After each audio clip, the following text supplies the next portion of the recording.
Assalamualaikum warahmatullahi wabarakatuh teman-teman. Terima kasih sudah mengunjungi channel ini. 2 hari ini kita tidak upload video ya. Hari ini kita upload kembali dan kami ucapkan yang telah menonton channel ini mudah-mudahan kita semua senantiasa sehat walafiat.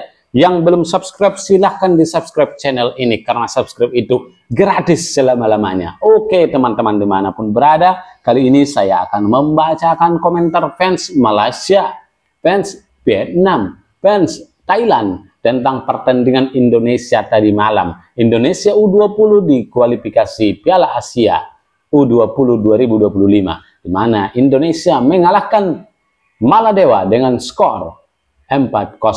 Memang di babak pertama gol tidak tercipta, tetapi di babak kedua 4 gol bersarang ke gawang Malaysia. Dan nyaris kiper timnas U20 itu tidak pernah, nyaris lah, cuma 1 kali lah di babak pertama kan. Di babak kedua cuma 1 kali, iya. Dan Indonesia sekarang sudah berada di puncak klasemen dengan 3 poin. Di posisi kedua ada Yaman U20 3 poin juga. Posisi ketiga ada negara tetangga Timor Leste dengan 0 poin. Posisi keempat Maladewa dengan 0 poin. Jadi bagaimana komentar-komentar fans dari warga Asia Tenggara, baik Malaysia maupun Thailand maupun Vietnam? Oke, kita lihat dulu teman-teman ya komentar-komentarnya, apakah ada yang lucu dan marah, dan yang lainnya kita lihat. Ada Leron Jananta, Indonesia grouping paling mudah, Erick Thohir bayar AFC ini, sebab U20 mereka masih guna juga, nanti dah layak baru mereka 90% Belanda. Memang nampak Indonesia selalu dapat grup mudah, skuad senior pun. Di mananya letaknya dinamakan grup mudah? Kalau kelompok umur itu memang dianggap hampir-hampir sama semuanya teman-teman. Dan di sini ada yang susah itu Yaman. Yaman itu jago itu, bukan nggak jago. Rata-rata itu di setiap klub kita lihat ada 2 yang jago itu negaranya, ada 2 yang enggak. Jangan dikatakan bahwasanya seperti senior ini enggak. Lagian di senior pun mana lah ada grup-grup muda di senior. Mana lah grup mudanya? Ya memang secara peringkat itu, peringkat FIFA di grup senior pun nampak kalian di kualifikasi Piala Asia dulu. Indonesia tahu itu 4 negara, ada Yordania, ada Kuwait, ada Indonesia, ada Nepal, dan Indonesia posisi kedua dan lolos.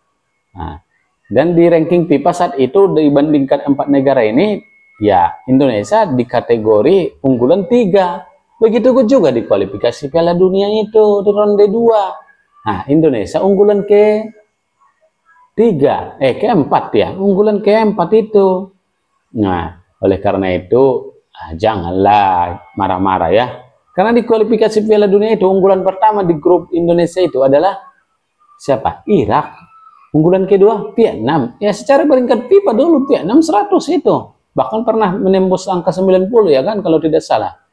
Baru unggulan ketiganya Filipina kebetulan. Unggulan keempat Indonesia itu di drawing semua. Mana dia turatur? Kalau mau dia turatur itu baru nampak itu umpamanya itu semua ranking 4, semua unggulan 4, semua itu baru dia turatur. Itu enggak dia turatur kawan-kawan ya.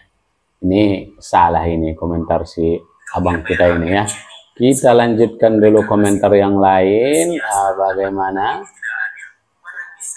Grup ini semua pasukan lemah, tidak adil. Mana bisa semua grup lemah dalam satu kumpulan? Kekuatan sama-sama. Aduh, dituding lagi tidak adil. Bagaimana sih si kawan kita ini ya? Baru kita lihat lawan 3 pasukan yang lemah di kandang sendiri. Bukan pasukan lemah itu. Bagaimana sih? Oke, kita lanjut. Komentar yang lainnya kita bacakan lagi. Coba kalau STY punya striker sekelas Rapen, mungkin beda cerita. Oke, kita lihat.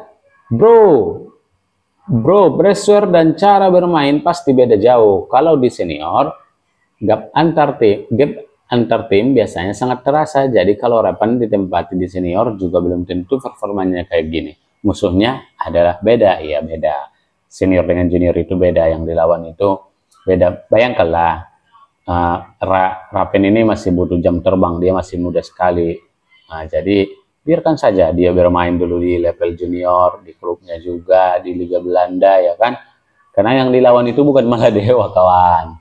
yang dilawan itu Jepang, yang dilawan itu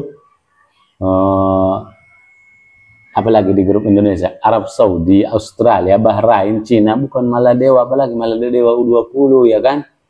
Oke, bayangin timnas U20 ini diisi pemain keturunan 5 orang lagi, betapa ngerinya. Ini baru Jens Reven sendiri aja sudah memberi efek yang luar biasa. Iya, iya, ya. Kemudian kita baca komentar selanjutnya. Nah, nilainya nanti aja kalau menang dengan tim levelnya sama atau di atas Indonesia, di situ akan kelihatan permainan asli tim. Iya, memang sebuah tim dikatakan berhasil kalau memang mereka sudah bisa mengalahkan tim yang selevel maupun di atas mereka seperti Indonesia Senior kan. Kenapa berbondong-bondong sekarang? Nah, sangat yakin karena memang mereka tim yang jauh di atas.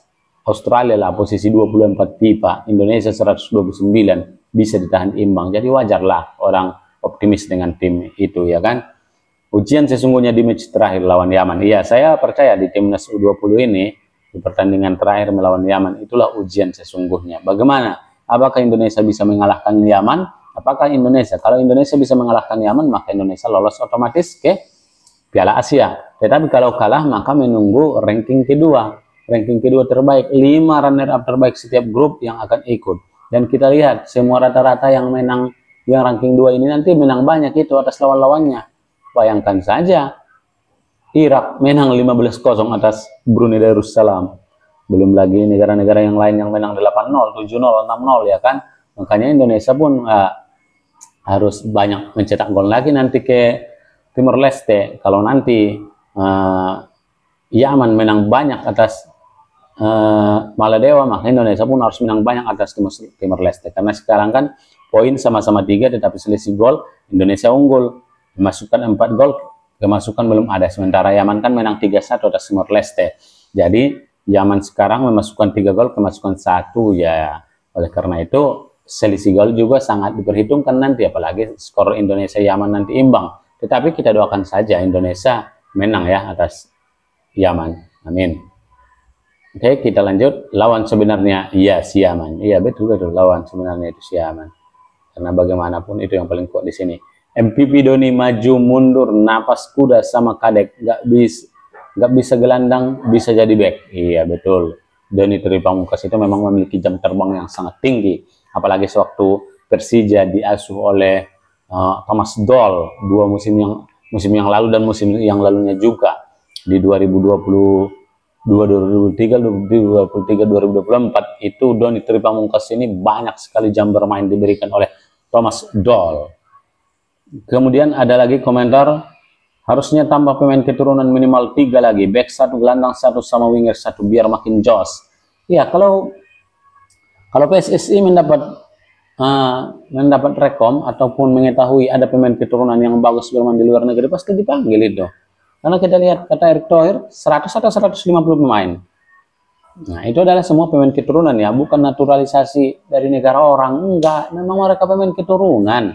Nah orang tuanya tinggal di luar negeri atau kakeknya tinggal di luar negeri, jadi boleh dong mereka membela negara leluhur mereka, kan darah mereka di sini juga sama darah dengan kita. Kebetulan aja salah satu dari ayahnya atau ibunya menikah dengan orang luar ya kan, jadi mereka memilih mana yang mau mereka jadikan sebagai warga negara mereka. Jadi kalau kita katakan mereka bukan pemain Indonesia, kita juga salah gitu.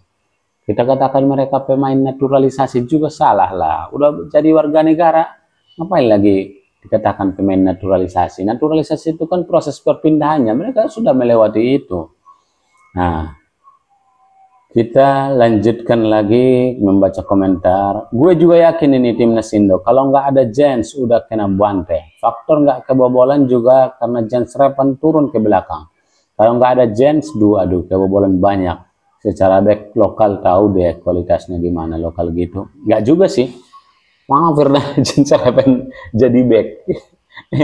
Maaf pernah dia turun. Dia sampai di tengah aja. Cuma membuka ruang untuk gol pertama, gol kedua itu ya kita akui. Pokoknya Jens Repan makanya dijadikan man of the match di pertandingan ini ya. Karena dia di gol pertama itu dia yang pergerakan dari dia lah pertama. Gol kedua juga pergerakan dari dia. Dia melebar ke sayap kiri kan. Gol ke-1 dan kedua. Kemudian gol ketiga itu tendangan bebas ya, baru bisa dimanfaatkan pemain yang lain. Sedangkan gol keempat, Jens Repan sendiri yang mencetak gol. Bola itu datang ke dia sendiri ya kan. Memang pergerakannya harus kita akui sangat bagus ya teman-teman ya. Oke kawan-kawan, teman-teman semua, itulah komentar-komentar netizen yang sangat pedas mulutnya, yang sangat pandai. Pokoknya jangan tanya, netizen-netizen ini sangat pandai semua. Jadi pelatih oke, jadi pemain oke, jadi komentator oke, jadi apa lagi? Jadi kiper oke, jadi manajer oke, pokoknya semua lah tahu. Nah, apalagi fans-fans dari negara-negara kita tetangga ya kan? Nah, pokoknya itulah yang kami bacakan, fans dari Malaysia, Vietnam, dan juga Thailand, serta ada Indonesia juga ya. Baik, demikian. Assalamualaikum.